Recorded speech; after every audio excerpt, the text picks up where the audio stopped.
Have you ever had a Bad Bunny kick? Have you ever gone through a Bad Bunny phase? Literally the only Bad Bunny I've ever heard was during the Super Bowl. So I was putting the kids down during halftime. I actually didn't see a single second of the Super Bowl. I've never seen the Super Bowl except the clips on Reels. Good. Glad we did a whole segment on this podcast about that, and you weighed in pretty heavily.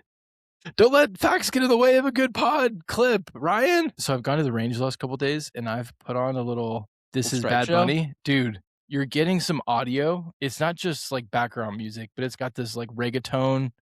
Dude, I don't know. I don't know how much of it's the music and how much of it's just like doing a full turn, but I've been hitting the golf ball like I haven't hit it in years. And I've only been listening to Bad Bunny at the range the last 2 days. Would Bad Bunny be your walk-up song in baseball? Man, if they had a walk up, I wish they would do a walk up like on certain tee boxes in golf. That would be Live, dude. sick. That's what Liv is doing. That is pretty sick, honestly. Dude, we should do that for Prairie Club this year. We get kind of the boombox cranking for the inaugural tee balls of the week. Woo!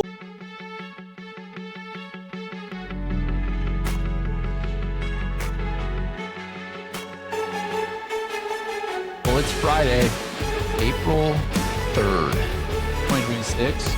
Woo! Actually doing a little early record here on the 1st. Well, April Fool's Day. Today is Friday. Did you prank Ali today? No, dude. But I got pranked at my first job out of grad school 10 years ago. And the two guys that pranked my ass texted me today. And they're like, every year on April Fool's, I just think about the time that we almost gave you a heart attack. And it just makes me smile every year. I was like, so good to hear from you guys. So What'd they do? it's at Red Ventures. There was this tool that I was in charge of running. And if something broke, there would be these tickets that would get generated by the system. And so it was kind of my job to monitor the tickets and let people know if it was wrong. And I was in a meeting. This is, like mid-morning. I'm in a meeting. I'm presenting in this meeting. And these guys wrote a script that triggered off. They took all the tickets that had ever been generated, put them into this folder, changed the dates, and then fired off. They had a script that fired off a ticket every 15 seconds. So I'm in this meeting presenting. I've got my screen share, but then I'm also getting these notifications. It's like Tickets. ding, Support ding, ding, tickets, ding, support ding, ding, tickets. ding, ding. All right, we'll get to the pod. No Roos the Goose this week. Very sad, dude. Very sad. I actually don't know. He's got some prior commitment going on. I think he's like active duty right now. So he's Oh, that's right. Yeah. yeah. The JAG lawyers. Yeah. He's Staying on activated. staff. He's activated for our country. But he'll be back as we go further up to the draft. We'll do a little draft preview episode with Roos. Hopefully running point on that. Lord knows I don't know what I'm talking about when we talk about the draft, but we'll get there. We're going to do a little review on NFL league meeting from this week. We got some rule changes. We'll talk about that. A couple announcements from the NFL for 2026 season, which is pretty exciting. We're only, April, May, June, July, August. 5 months away. 5 months away. It hurts to count it at this stage in the game. And then we get a little golf talk this week. We'll preview the Valero, but really this is going to serve as our Masters preview for. Yeah, we're gonna treat the Valero like I 2026 treat all Masters. the other non-signature events, and we're just gonna kind of blow over it. Not going to talk about it. Actually, there are a lot of guys that are playing in the tourney this week, and Valero pulls a big field because it's your kind of last chance qualifier, and it's a 2 Right. too. yeah, You totally want to agree be in with good that. form. Yeah. But we'll do a full Masters field preview, talk a little bit about what to expect there, and I think that'll kind of take us out. So why don't we start with NFL for this pod? We are an NFL pod, allegedly, And in the regular season, we are. a couple weeks off for us. We took a little sabbatical and went to Waxdale, which Was great, man. That was really fun. fun trip. That was really fun. I'm glad we did that. That was really, really fun. A lot of great golf. Some of the best golf I've ever played, personally. Handicap is way too low right now because of this. You shot 78, 76? 74, dude. When did you shoot 74?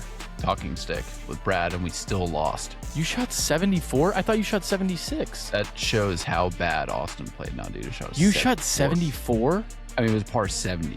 That's So nuts, it was man. 4 over. That was a great but round. was 74. Wow. And dude, I didn't play bad. I just knew I wasn't going to win any skins. You and I birdied the same hole. That was great. But you got back from Waxdale and you are just striping it on the range right now. So it's great Yeah, for man. all of us. Look, Yeah. hey, It's good. you We're all know, finding it. We're finding it in different ways. lost money to Brad on the golf course, won money at the casino. I We lost could money buy- in both places. Hey, what- All right, give the fans a little preview on WeekOpa. This was Austin's first time playing WeekOpa. We played the, In is it Scottsdale, we played the Chola. The Chola course. It was cool being so far away from everything. You got the casino over there, but there's no houses on the golf course. You're in the desert. They got the giant mountains out there. Setting is badass, man. There was a ton of diagonal fairways. It kind of reminded me of a die course. Big fairway, but it's a diagonal, so you're having to really pick your lines. There's a lot of game management, kind of hidden penalties if you haven't played it before. Yeah. But I feel like it's a course, if you played it a few times, you could score well out there.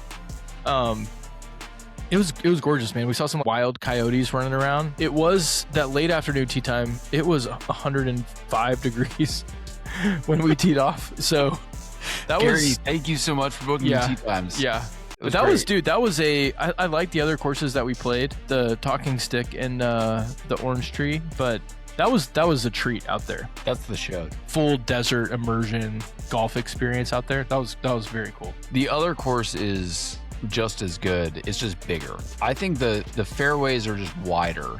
Okay. So you have bigger landing zones. Not that the Chola is a small course by any means, but No. then it's a lot of target golf. Yeah. So you have a lot Chola's of target greens golf. that you can't really cover I if you roll gotcha. it up.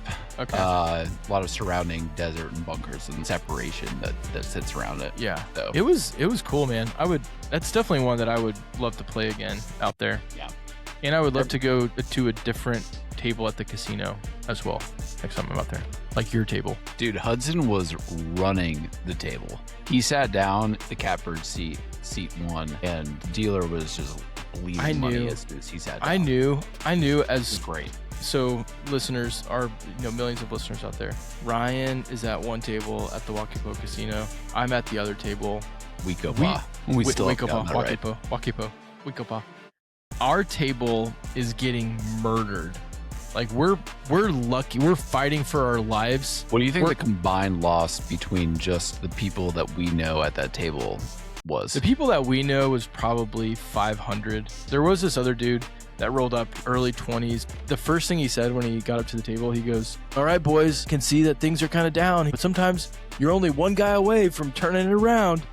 He went to the ATM 4 times, pulled out $500, and he maybe won 2 hands. He got cleaned out again. And the dealer, whenever he lost his last chip from the last ATM withdrawal, the dealer would go, "And that's $500," and would just chip him out. And that was everyone at our table. It was So, interesting to me about that. It was rough. At least my table, I don't know if your table was this way, is that dealer pushed the table on 22. I've never even heard of that. But How they is that good for also- you? Well, it's not good for you, but the interesting thing was that How is that good for you? they have to hit on a soft 17, which I've never seen before. And then there was obviously a side bet where you get 5-1 your money if you do the side bet on the dealer hitting the 22, which Sound like Hudson was hitting that bet. yeah, we were all hitting that bet because Hudson was like, well, we have to play this. I knew that you guys had to be just crushing it just for the balance of the universe. For how bad we were getting smashed, I was like, these guys are probably just having the day of their life. And like when I walked over and you guys, like everyone's hooping and hollering, I couldn't get a drink out. We were getting killed every way at WeekOpa. I'm not going to say it right until I win. All right, let's dive into it a little bit.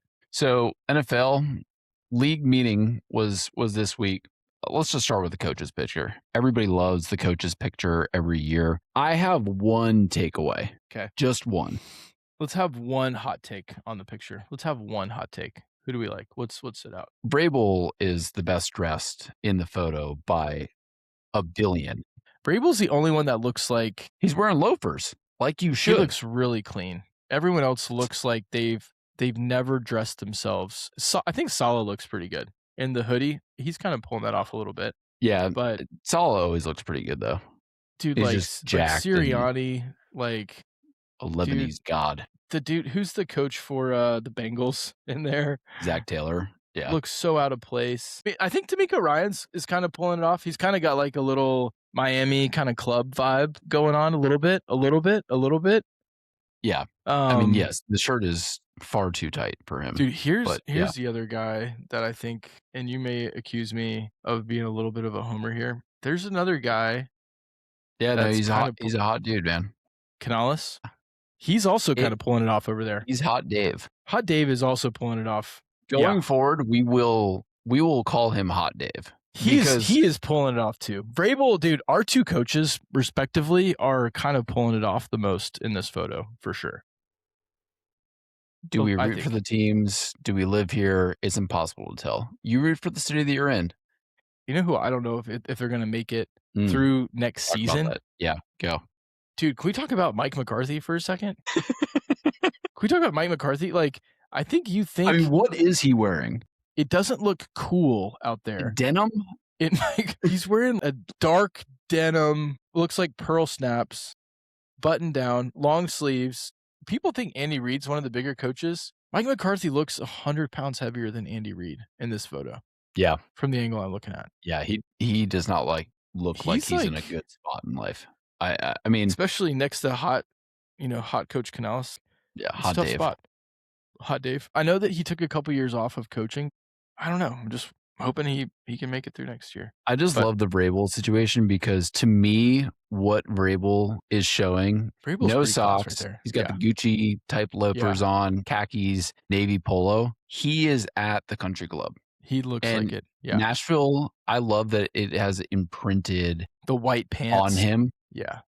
I mean, he's great. Country club sharp right there, man. He looks great. He still keeps a membership here at one of our clubs. Every single one of the guys at that club, they wear that outfit every single day. Do they really? Yes, 100%. It's it's very funny to see these guys trying to dress themselves outside of their like it just goes to show you like how much of a crutch and how much like these guys, like they're in season. They don't want to, they're like, you can tell how much football sicko, how little clothes inventory they have in the off season. You know what I mean? They're just like, I mean, Dan Campbell's polo looked like it was from 1994. And that's probably when he bought that polo. You could tell these guys, they're all big. Man. Even Sean McVay is pretty big. He's not in the picture because he missed it. But, where's McVay? Look, man, he's busy. He's got to get deals done. He's not wasting his time. But they showed him drinking with the guys later on, and McVay is ripped, man. Yeah, he is, man. I thought McConnell would, try to appreciate some of the warm weather, have a short sleeve, but no, doesn't exist. All right. Otherwise, I mean, big takeaways for me. We'll talk about some of the things they talked about. What they didn't talk about was the tush push, which I found pretty fascinating because that was the number one point of conversation at this meeting last year. We're saying, well, the Eagles didn't win. They were terrible this year, so we don't really care. I mean, is that essentially what's going on? I think it's like, it's not as abusive as you think it is. You know what I mean? No. The Eagles were not as effective at the tush push this year as they've been in years past with different offensive line personnel. With the right personnel grouping, yeah, it can be pretty unstoppable, but I don't think it's like rule change cheat code the way that it was with Kelsey and Hurts, right? So here's what I don't understand is because everybody kept telling me in, I guess this was 2024 season when the Eagles ran it and they won the Super Bowl. But every possession's 4 downs that year for the Eagles. But everyone was talking about the reason Kelsey a little bit, but more of this was Jalen Hurts he's able to squat 500 pounds. We see him in the weight room. Yeah. And he's the reason why they're able to do it versus every other quarterback. It doesn't seem like that's true now. I mean, it is the O-line. It's Kelsey, right? It's like your center, right? Yeah. It's a personnel package that you can't just shop that around. There's a few quarterbacks that are pretty effective at it, but there's other quarterbacks that can't. You literally are going to get blown the F up if you try to run tush push. It's not going to work. I feel like the refs got better at calling offsides a little bit. on that a little bit. I know that you never thought they did, but they were actually calling it a little bit. Not name one instance where they actually called that on tush push. It's so dumb. These rules Patriots suck. are on Hard Knocks, which I think will be good. I always like when Hard Knocks has a team that I'm interested in seeing Yeah. behind the scenes. I actually do want to know what kind of the locker room looks like over there. I want to understand Drake May in the locker room. That's going to be really important to me. need to dial it in. I think the biggest news was the backup refs. So the NFL came out and they're in negotiations with the current refs. If you don't know this, I think an important point is to note that the refs get paid $350,000 a year, but they can also work outside. So most are lawyers, and Are they work really? with their I didn't own know that. Yeah. So Can we I get some mean, of I'm these sure guys these guys disbarred? are. Could we put some of these guys up to the bar association? Could we do that? I mean, when we've got lawyers now charging, it's unbelievable. I don't know. I mean, anywhere here is, if you're lucky for associate or better, it's $350 to $400, and you go up to partner level and they're charging $1,000. It's unbelievable. And my guy, who I love, I met with him. He was sharp. Joe. Yeah.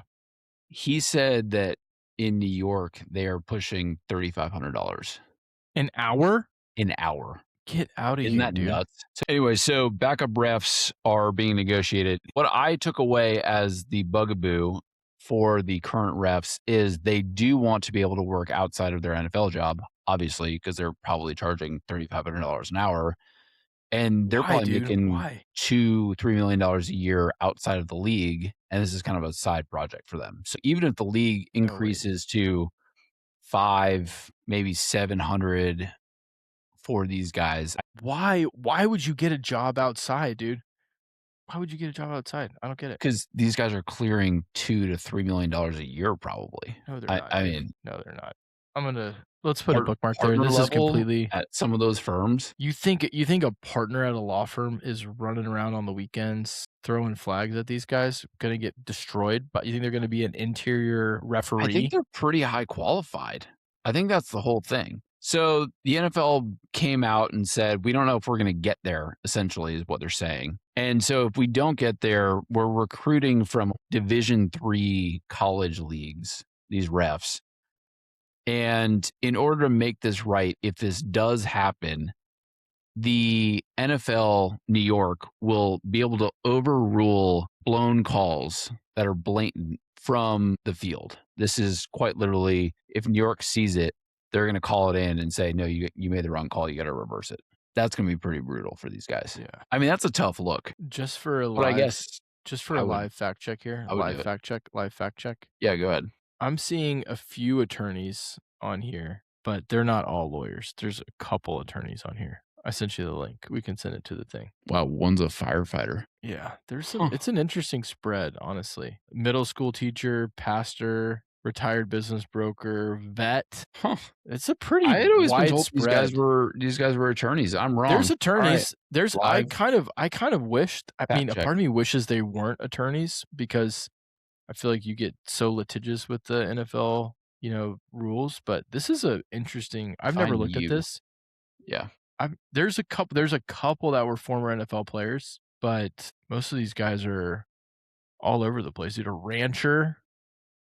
There's a college professor in here. We'll see where that bakes out. But for the guys that are coming in, I mean, kind of I do think when New York's just gonna come in and throw a big flag in the field saying that you were wrong. Yeah. I hope that they put that on the jumbotrons for every single stadium and says New York came in and overruled this. Chase Daniel called that out when he was looking at the rules thing. Maybe the most impactful potentially to put a bookmark in if it actually gets exercised in the season. He's like, that's actually going to really, really change these games. Change the league, man. Yeah. Change the league. So he's like, Yeah. that's something that like kind of gets, slid in, maybe easy to overlook. It's a hypothetical, but if this thing actually happens, it's going to change a lot of games. You know what Goodell is doing? Goodell is floating this because, we might have the backup refs. But what Little he's really bargaining. thinking is, Well, I'm probably just going to put this in as normal day by day policy next year. Just keep a little, 2027, I could see this kicking in regardless of who is reffing the game. dude. That's something that you and I talked about at the end of last season. Watching these last minute ref crew swaps, like in the playoffs and stuff. We need to keep an eye on this thing too, which is maybe start looking at some data in the season next year on what's the difference between these experienced, multi-year kind of tier 1 ref teams versus how these other guys call the game. Yeah. It matters, man. Flags, It more really flags. matters. I don't know. We can definitely look at it. My other take is I do all the kicking rules. I hate all the kicking rules. I hate all So of what them. did they change? They're saying everybody needs to line up some way now on the kicking rules. So dumb. It's all dumb, dude. It's just like permit the kicking team to declare an onside kick at any time during the game. Which I didn't realize that they couldn't do that. I thought that you they're could modifying the declare alignment one at any time. requirements. It's so dumb, dude. I hate all of it. They just need to go back to the way they used to do kickoffs. Just 40-yard running start, gladiator, CTE bashes every time. Yeah, I agree with that. It's a lot of the what they've reason why done. you watch, and it's getting taken away. They took it away. It's not getting taken away. It's taken away. And now they're doing these little dicky-dank rules. I hate it, dude. The rules have not gotten better for the fans in years. They take away these little things every time. Of all the things that they should change in the NFL, this was the one part of the game they've put too many rules on that everyone hates. They're not talking about these defensive penalties, can't play defense, not talking about all these PI calls everywhere, can't touch a receiver, can't hit a quarterback. If you actually want to make the league have some sizzle again, let these guys just smash the quarterback. If the quarterback's throwing it across the middle of the field, you can't do targeting if the quarterback's going to lead you into the safety and the middle linebacker. Let's get a little violence going back in the game, man. Quit making this such an offensive league. Watching the hockey game, watching the Olympic hockey, these guys are fighting. It's what you're watching it for, man. These guys are gladiators, and you're trying to put them in this little box. Where can you hit them? Well, they put their head down. You put their head down. The quarterback started to slide, and now you're going to hit them, and you hit them. So we're going to fine you $800,000 and kick you out of the game. And it's just like all those rules. This is my campaign speech to replace Roger Goodell. Roll them off, dude. Roll them off. You know who agrees with Roll you? them off. 100%. You, Russo. DJT. Yeah, dude. If you're going to have a populist president in there, get him in this rules committee. Use an executive order, and roll them all back. I mean, he's trying to, man. Roll it back. Yeah. I think you hear Tom Brady, you hear these guys talk about how the rules are incentivizing all these bad habits. It's a symptom of the rules. Player safety is how you call plays. It's how you coach. You got to care as much about defensive player safety as you do the quarterback. It's harmful for defensive players to be hesitant about where exactly they're hitting playing game speed in the NFL. So here's what I will say generally. I thought these rules were so weak. This was such a weak, like, why do they even meet? This is what happens when growing up we were told that football was going to kill you. This is modern day gladiators. And that was always the thing of people being like, well, we are past the barbarian stage in the world evolution. We are not. And we're not, man. I don't think that you ever get past that because it's an innate human thing that you want to see. It's like, it's the warrior class, right? It's an archetypal thing. Look, just like the coal miner, just like the guy that goes and changes the bulb at the top of the telephone pole. Yeah, man. They sign a job. It's a risk thing. Yeah. The things that are incongruent for me is the league keeps getting richer, salary caps keep going up, minimums. All of these guys that are playing in our no names are millionaires over and over again. They're great athletes. Just let them play the game like it's meant to be played and quit rolling all this stuff out. Dude, couldn't agree with you more. Let's see it, man. They're never going to roll them back. Roll it back. Yeah, it's where this country is going as a whole. All right, couple bets I want to throw out there. I started digging in a little bit on playoffs, no playoffs situations, and I want to throw 3 out to you. Fade. I only like one of your bets here, but you probably know which one it is. We've talked about on the show before, Giants over 7.5 wins. This opened closer to 7.2, but still think it's a pretty good number across the board. I like what the Giants are doing this year. I see a lot of value in everything that's going on with the team right now. Was the OBJ signing, is that real, or was that an April 1st, April Fool's situation? I didn't look into that. I don't believe any Dart's gonna news be like great. that on April It's gonna be 1st. awesome, and Scatterboo is gonna be back in action. And then the other piece of this is to win the division. So Didn't you bet Cowboys to win the division, Ryan? no, I bet the Cowboys over 8.5 wins with Okay. Gary Okay. and the book. When I look at the division as a whole, and this is correlated to what I'm seeing with the Eagles right now. The Eagles are finally coming out and talking about the Jalen Hurts situation, which is not good. And I have been a believer that this is not going to be a good situation for them going into 2026 ever. There are now reports from the building that Jalen Hurts does not want to run the offense that they want him to run, and he wants to stick to the high ball run game and essentially slot action as opposed to throwing the ball in the middle of the field. This jives to me exactly with what was happening with Russell Wilson. This is my big concern with Jalen Hurts from day one, even when they won the Super Bowl. I am not a Jalen Hurts fan. I'm not a Nick Sirianni fan. I'm not a Saquon Barkley fan. I don't think that the Eagles are in contention. If we were to look at this logically, you'd say, okay, well then, Ryan, why are you not just betting them to not make playoffs? The reason that I'm not betting them to not make the playoffs there's some is huge gaps as you're walking. Okay, keep going. It's plus 125. And so I To need miss the better playoffs? to miss the playoffs. And so I need better odds than that in order for them to miss playoffs. So I have the Cowboys over 8.5. I have the Giants over 7.5 at plus 105. That's live on DraftKings right now. Worst numbers are out there. Try to get that plus 105. And then Giants to win the division is plus 290 is the best number that I've seen, and that's what I bet. I love that bet.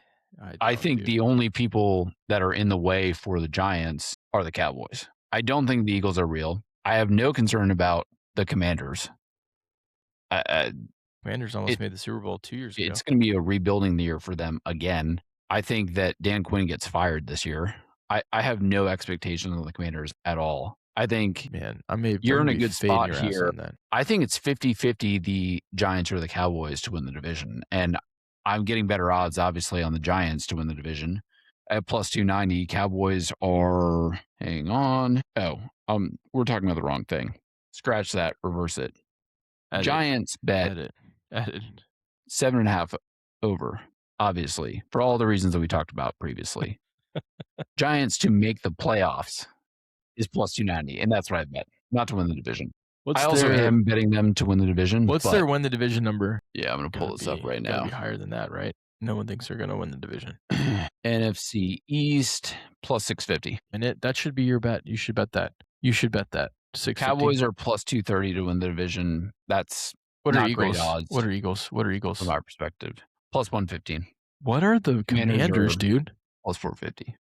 Yeah, dude, that's what I'm saying. The Giants are the worst odds. The Giants are the worst odds to win the division, Ryan. Yeah. This is you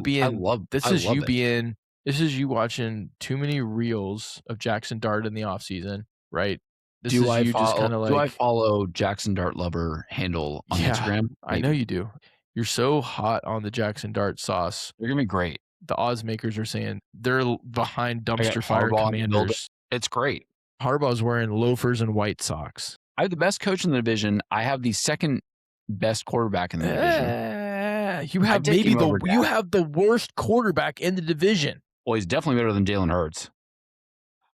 1,000%. What? Jackson Dart better than Jalen Hurts? Last year, he was throwing the ball down the field. He was running over guys. Okay. He was hitting the slot when he needed to. Okay. He had great play action. There was a lot to love there. Dude. With I don't even know who was coaching them at that point. This is great. And now I've got Harbaugh coming in. It's gonna be amazing. This is gonna be one of those clips that one of us is gonna look like a dumbass at the end of the year. It's gonna be you. And it's not gonna be me. It's gonna be you. You're gonna look like a dumbass for doubting that the Giants are going to make the playoffs and over 7.5 wins. It's a great bet. Man, I'm already. You get the Eagles twice. They're going to split with the Cowboys because they always split with the Cowboys. They'll split with the Commanders because they always split with the Commanders. It's gonna be great.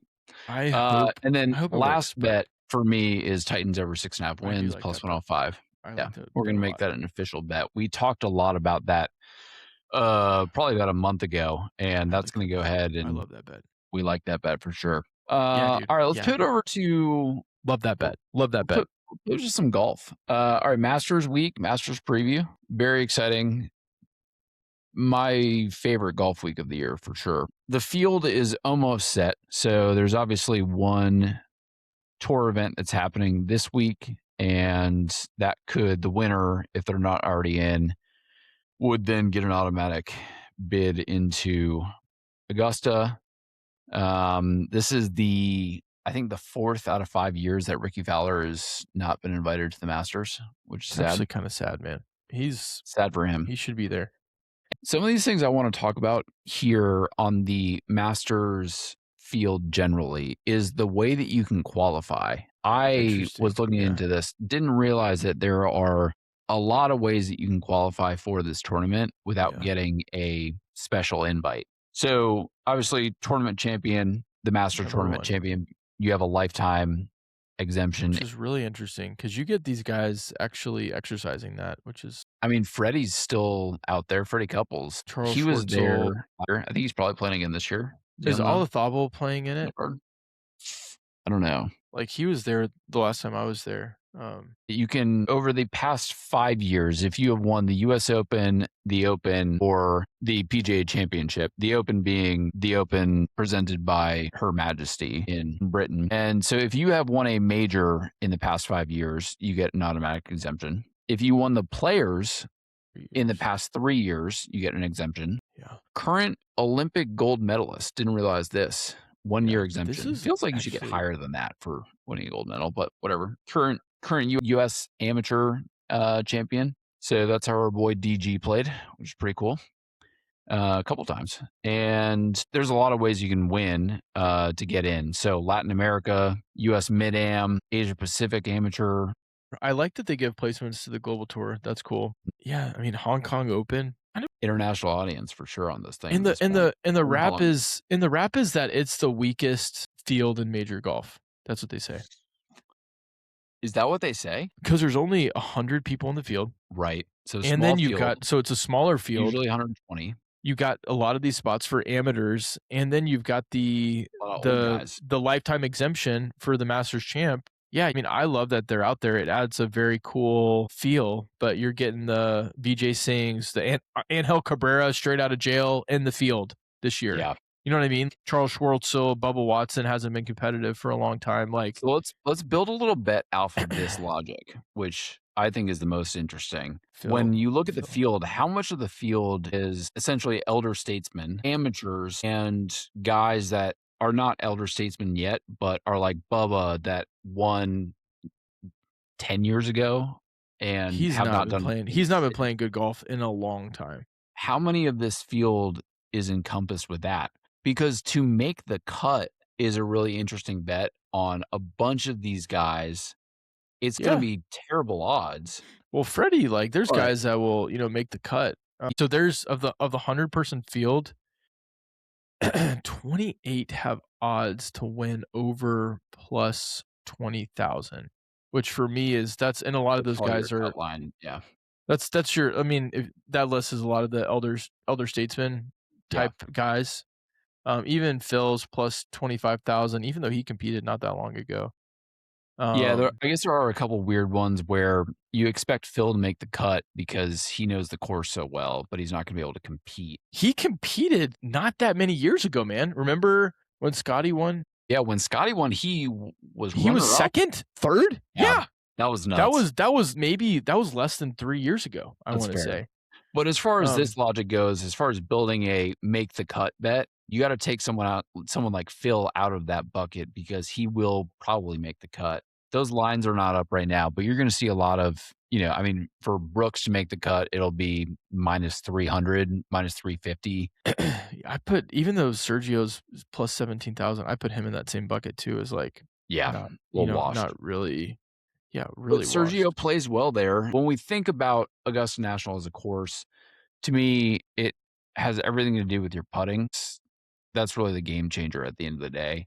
There's some piece of shot making and striking the ball well in order Yeah. to hold those greens. It's a little too early for us to understand what the weather's going to look like. If they get a bunch of rain, this thing plays very easy because the defense of this course is certainly the green complexes. It's a par 60, 68 course at that point. Hey, could be Bryson's year.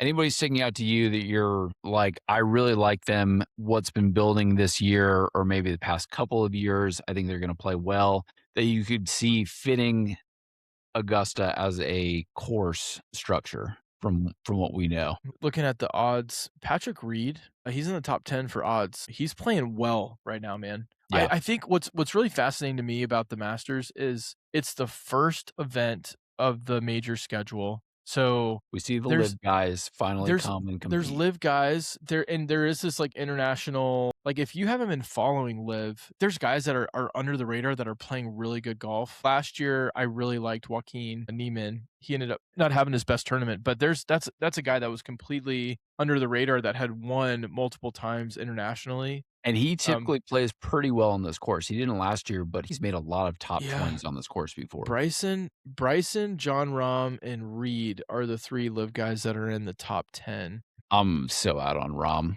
I think I love it Bryson this week. doesn't make sense. Yeah, I like Bryson a lot this Dude, week. I I think he honestly has I this thing like circled on his calendar. Bryson's won twice on live this year already. Beat Yep. John. Did you see that playoff win that he had against John Rahm?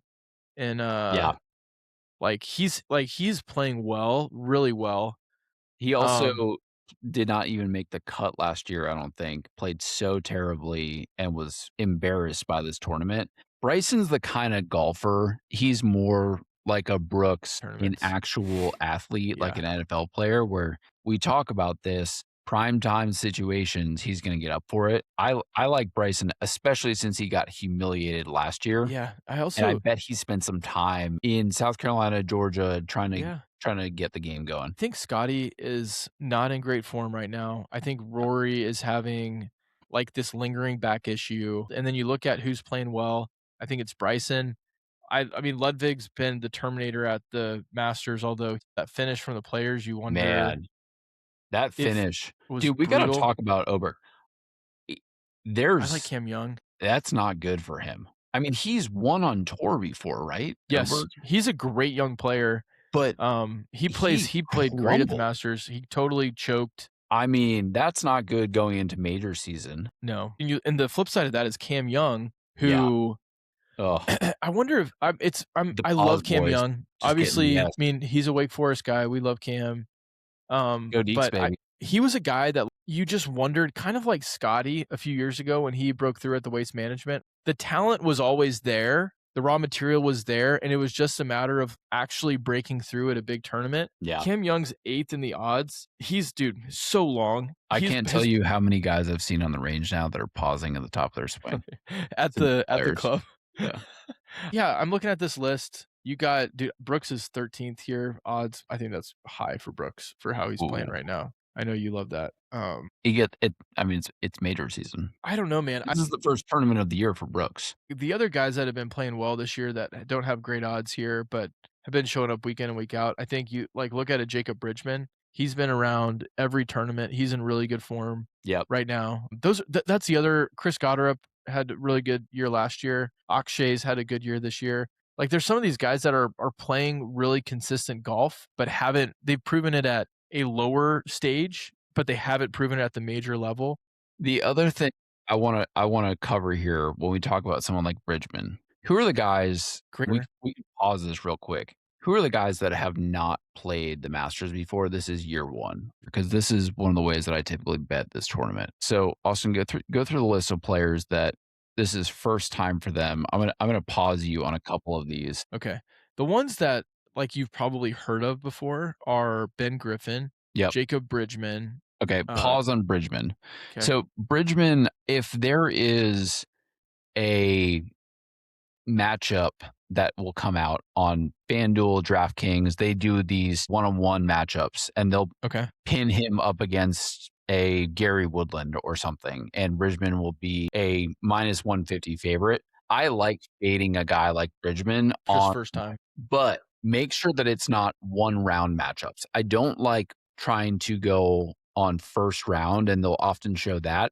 Make sure Okay. you go for the full tournament matchups, and those get published typically a few days before. And so taking a look at your list, so if you're going to pull data here, pull the guys, and we'll go through a bunch of them right now that are first time in the tournament.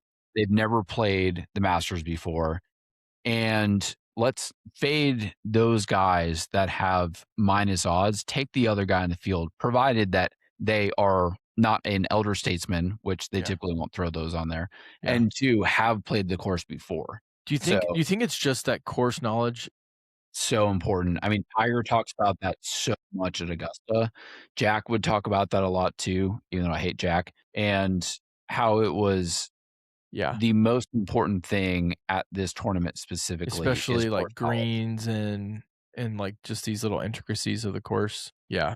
All right, so Bridgman, Bridgman, Chris Gotterup, who's been playing really good golf. Chris Gotterup, again, you're going to get a minus, 150 one way for Gotterup. And if he's playing a guy who has played this tournament before, You that knows the think there's course, I still you think love there's taking just the other you think guy there's just like a stroke or more handicap for just not having the course knowledge? per round. Yeah, Interesting. I Wow. think that's very real. So, Interesting. yeah, I would say that for Ben Griffin as well. He's We not- talked about Bridgman, and It just makes me sad that like a Ricky or someone is not in the field because like Ricky's going to win the Valero to get in. I hope which he does. I don't That would think be he's awesome. going to get there. That would be awesome. Yeah.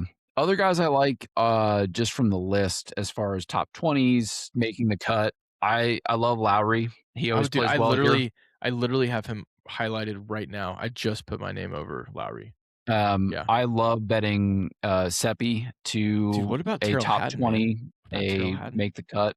Tyrrell Hatton typically plays well at Augusta. Yep. JT too early, I think, for him. JT, I would Maybe. like in some of the matchups because he's trending in the right way. Yeah. So if you see, again, this is when we talk about the betting side of this, when I'm looking at the matchups for the week, if I'm seeing someone like JT and he's a plus 150, plus 160 against even someone like Brooks for me over the tournament, I like JT because he's trending in the right direction. And I think for him, the swagger and confidence, especially going into Augusta, is super important. Yeah, dude. I'm looking at this list. Given the field, given the qualifiers, given the guys that are not there, I like Akshay. I've got 5 or 6 guys that I could see with how they're playing right now, assuming that Scotty and Rory are continuing to either be just a little out of form or, Rory's back. He skipped the whole Texas swing. He withdrew from Bay Hill. He's obviously, he's going to be so into himself with this Champions Dinner. Kind of the reunion, the little victory lap. I just think he's not He's gonna be really. walking around the course with Poppy and Dude, doing his I don't think he's. Rory stupid thing. Yeah, I think he'll come back and in a couple years I could see him playing easy but this year he's just not in it right now, man. yeah. If I could bet the no on him, and I might just bet him to not make the cut. Yeah. I mean, he finished almost 50th at the Players this year. Yeah. Spieth, I just don't think is playing good enough golf right now. The other guy that is kind of the silent killer, Who? Hideki. Yeah. Hideki's not playing great golf right now, but he's kind of always in it. I could see him coming back and He's doing some things 15th. here. He's 15th on the odds. I was there the year he won. That was super cool Yeah. on Saturday. Yeah. What do you think about someone like Jake Knapp? Is he in the field? Nappy Boy Radio is plus 6,900 to win, plus 1,000 for top 20, for top 5, and then he is plus 415 for top 10. Dude, I'm looking at it. It's He's a not a special great fit. putter. Morikawa's not playing good right now. Rose is in decent form. I just don't. I'm seeing more reasons why I like Ludwig is playing good, but you just wonder with the Yeah, that man. I don't players think he's being gonna be able to so get it done. like are you just if it comes down to it, like are you just Oh, gonna man. be It's where gonna I feel come like down to it. It doesn't. He was up Five shots. shots mean, at the turn. So, yeah. Minwoo, like I'm just a lot of these guys in the top 20. I'm not seeing it, man. I'm not seeing it. Woo, I don't think translates. I can see Victor getting there this year. Victor always plays well at this tournament. Victor for sprinkle a little top 10 there. I love like that? Victor. This course tends to agree with him. He's going to have one bad round. The problem is it might be on Saturday, but I don't think he's going to win. I think he could, but I could definitely see him, and I love him for a top 20, even a top 10 pick. Top 20 will probably be about plus 150 for him going in. I think you wait for the bad round and Dude, you know who my sleeper is in the plus 8,000 crowd? yeah, give me a sleeper. I kind of like this little Nikolai Hogard right there. Yeah, Hogard. He's playing Yeah. well. I like him in that little like an under the radar Ryder Cup guy playing well. He's maybe my sleeper pick. This could be wide open this year. I like Bryson. Yeah. I mean, I could see I like Daniel Berger for a little top 20. You'll get even pre-tournament probably plus 400 on those odds. Really? For top 20, you think? I mean, it's plus 580 on top 10. Interesting. So I got to think that from the bookmaker, maybe it's like plus 350. But yeah, I like Berger. Maybe I will. I think he's trending in the right direction. We don't have the top 20s up yet. Dude, I got really frisky sprinkling Thursday bets at the Players, and all the action still came down to the back nine, which is where we actually won money. Yeah. It's fun to just look at the list and be like, a lot of these guys, it's really hard to see in the top 30 actually contending on Sunday, which we've talked about it a few times, that Brooks Koepka quote of like the Masters, there's 100 guys, 30 are honorary. You've got a field of 70 people. That's right. And then, you got amateurs in there. You got guys that are not playing well. Like there's maybe 15 people tops that I could see actually competing, winning the tournament. Yeah. Yeah. And then a subset of those that you think can actually close it out. Maybe. Yeah. God, I hope this was helpful. I think to review how at least I think about betting the Masters, the first is I'm looking for guys that have never played this tournament before, and I'm looking to fade them in I like that. one-on-one overall tournament matchup. So do not take first round. That's a good edge. I like that, man. That's a good idea. And then the other piece of this is as we look at some of the names on the list, I'm definitely leaning towards Tommy for a top 10, top 5 finish. Oberg, the same thing, even if he fades. Bryson, absolutely. I like Bryson outright a little bit. You too. Plus 1,000 right now. I like Brooks being top 20 here. And then a lot of these I'm looking at also, they're not out yet, but it's just a hold your nose situation, minus 200 for this guy to make the cut. Maybe make the cut is where that's where I'll sprinkle some action on Thursday. And again, not the honorary guys, unless you want to do someone like Phil, who will probably make the cut, always plays well here, great course knowledge. You want to be looking at the guys who can actually contend. And again, for them to make that cut, going from 100 to 50 guys, and again, as Austin just said, the Brooks Koepka quote of "There's really only 15 guys that can win this tournament."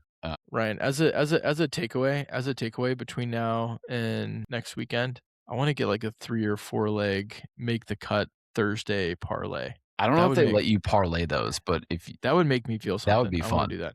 Yeah. We can build that. We'll put it on the socials. All right, guys, this was fun. Thanks for a little off season, a little quick episode from the boys, and we'll be back with Roos the Goose in a couple weeks, and we will do a full NFL draft preview, and then we'll probably be off for a little bit. When's draft day? End of April. Got about 28 days until then. We should do a Masters recap episode. We knew a Masters recap, and then we do a draft preview. Yes, that's the play. Yeah. And then, we're excited for 5 months till football season. Then we'll get back in the normal swing of things, the content that you guys actually listen to, because nobody listens to our off-season content, apparently. That's not true. They're coming. We got the content. This is fun. All right. See you, buddy. Thank you for joining. What they know about this, that. I got the bars, we can have a little chit chat. Too fake with it, nah, never been that. Float is dead, you might as well bin that. Chuck it in the bin, bye bye. Bars will hit.